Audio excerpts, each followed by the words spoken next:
श्री शिवाय नमस्तुभ्यं। कालहर दुःखहर दरिद्रहर हर हर महादेव, हर हर महादेव, घर घर महादेव। दोस्तों, ये कहानी है सकारात्मक सोच। एक घर के पास काफी दिन से एक बड़ी इमारत काम चल रहा था। वहाँ रोज मजदूरों के छोटे छोटे बच्चे एक दूसरे की शर्ट पकड़कर रेल रेल का खेल खेलते थे। रोज कोई बच्चा इंजन बनता और बाकी बच्चे डिब्बे बनते थे। इंजन और डिब्बे वाले बच्चे रोज बदल जाते, पर केवल चड्डी अंडरवियर पहनना एक छोटा बच्चा हाथ में रखा कपड़ा घुमाते हुए रोज गार्ड बनता था।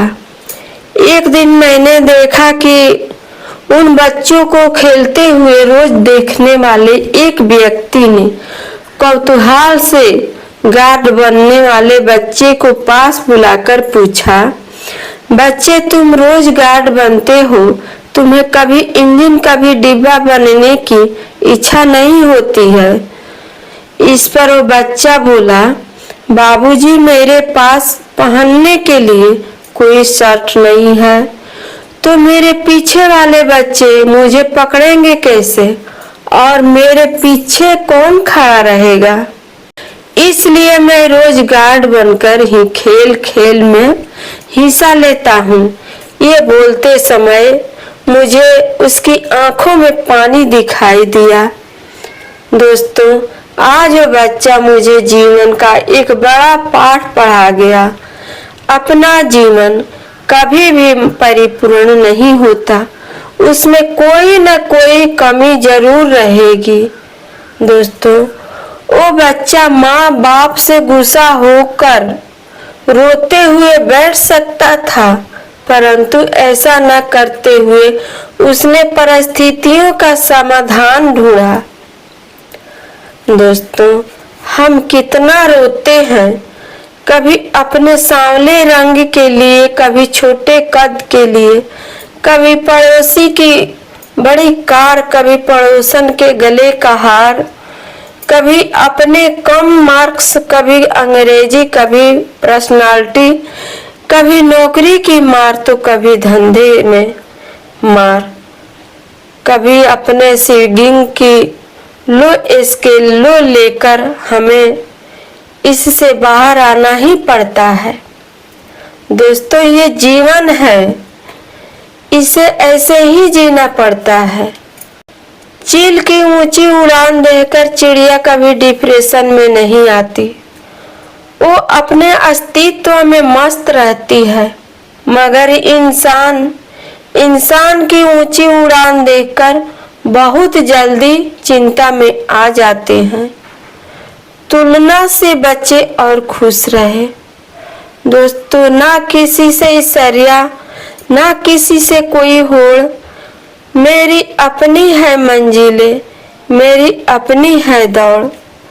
परिस्थितियां कभी समस्या नहीं बनती, समस्या इसलिए बनती है क्योंकि हमें उन परिस्थितियों से लड़ना नहीं आता।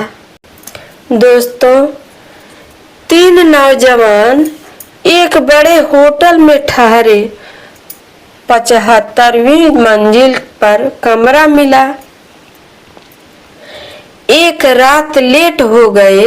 रात के 12 बजे लिफ्ट किसी कारण से बंद हो गई।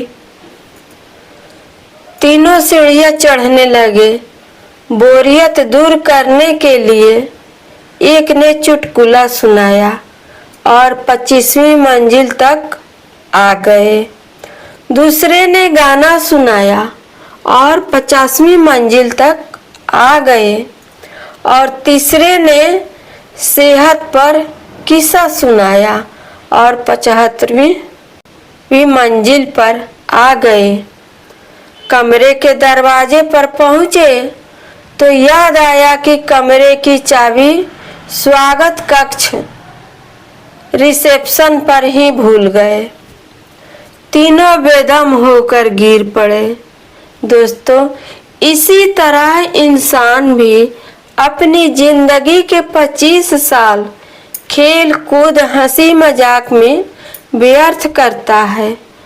अगले 25 साल नौकरी, शादी, बच्चे और उनकी शादी में गुजार देता है। दोस्तों, और आगे 25 साल जिंदा रहे तो बीमारी, डॉक्टर, अस्पताल में गुजर जाते हैं। दोस्तों, मरने के बाद पता चलता है कि परमात्मा के द्वार की चाबी तो लाए ही नहीं, दुनिया में ही रह गई। प्रभु का स्मरण ही परमात्मा के द्वार की चाबी है। तो आइए अपने कर्तव्य करते हुए हर समय प्रभु का सुमिरन करें और अच्छे कर्म करें, ताकि भगवान के द्वार पर जाकर पछताना ना पड़े। दोस्तों, पिता पहले बहुत परेशान रहते थे। उन्हें ठीक से नींद नहीं आती थी। उनका शरीर थका रहता था। वह चिड़चिड़े हो गए थे। बात बात पर नाराज हो जाते थे। हर समय कोई न कोई बीमारी घेरे रहती थी। पर फिर एक दिन कुछ बदल गया। एक दिन माताजी बोली, मैं 1 महीने के लिए मायके जाऊंगी, परिवार के साथ बैठकर थोड़ा समय बिताऊंगी। पिताजी ने बस इतना ही कहा, ठीक है। लड़का बोला, पिताजी मेरी पढ़ाई में बहुत परेशानी चल रही है। पिताजी बोले, कोई बात नहीं बेटा, सुधार हो जाएगा। नहीं हुआ तो साल दोहराना पड़ेगा, लेकिन फीस तुम खुद दोगे। बेटी ने कहा, पिताजी कार का एक्सीडेंट हो गया। पिताजी बोले, कोई बात नहीं, गाड़ी मैकेनिक को दिखा दो, नवनीत खर्चा देखो और खुद व्यवस्था करो। जब तक ठीक नहीं होती बस या मेट्रो से चलो। बहन बोली, भैया मैं कुछ महीने आपके घर रहना चाहती हूँ। पिताजी ने सहजता से कहा, ठीक है, बैठक में रह लो, अलमारी में रजाई कंबल है, निकाल लो। दोस्तों, हम सब अचंभित थे। ये वही पिता है। हमें लगा पिताजी किसी डॉक्टर से मिलकर आए हैं और शायद कोई दवा ले रहे हैं। जैसे अब मुझे फर्क नहीं पड़ता नाम की कोई चमत्कारी गोली।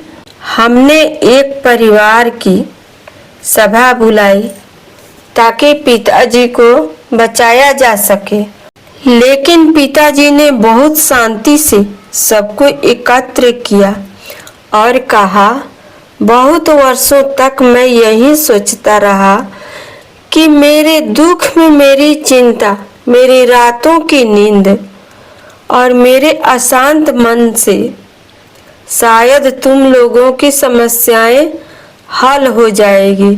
हर आत्मा अपने कर्मों की स्वामिनी है। लेकिन धीरे धीरे समझ आया यह मेरा मोह था। किसी का सुख दुख उसका कर्तव्य, उसका निर्णय सब उसका अपना है। मैं पिता हूँ, मशीन नहीं और ईश्वर भी नहीं। अब मैंने यह स्वीकार किया है, मेरा धर्म है अपना मन शांत रखना और हर किसी को उनके कर्मों के अनुसार जीने देना। मैंने समय समय पर ध्यान, सत्संग, उपनिषद, भगवत गीता और आत्मचिंतन के माध्यम से जाना है। जीवन में आत्मनियंत्रण सबसे बड़ा तप है। अब मैं सिर्फ प्रार्थना कर सकता हूँ, शुभ चिंतन कर सकता हूँ, प्रेम दे सकता हूँ, लेकिन मैं किसी की जिंदगी नहीं जी सकता। अगर कोई मुझसे मार्गदर्शन चाहे मैं दूंगा, पर चलना उसे ही होगा।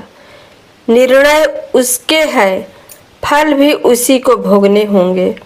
आज से मैं किसी का बोझ नहीं उठाऊंगा, न मानसिक, न भावनात्मक, न कर्मों का। आज से सब मेरे लिए आत्मनिर्भर और जिम्मेदार व्यक्ति है। दोस्तों, सब चुप हो गए। उसी दिन से घर में परिवर्तन आया। सब ने अपने कर्म का दायित्व अपने ऊपर लिया। हमसे कई, विशेषकर माता पिता, यह सोचते हैं कि हमारा कर्तव्य है सबकी चिंता करना, सबका भार उठाना, लेकिन यही मोह हमें थका देता है और दूसरों को निर्भर बना देता है।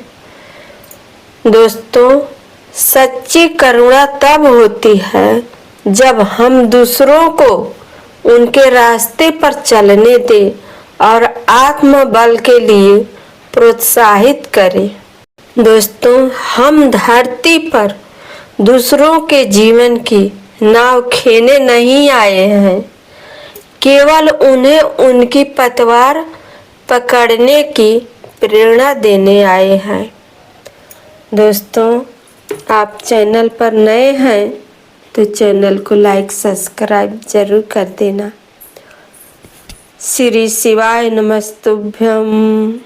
हर हर महादेव, घर घर महादेव।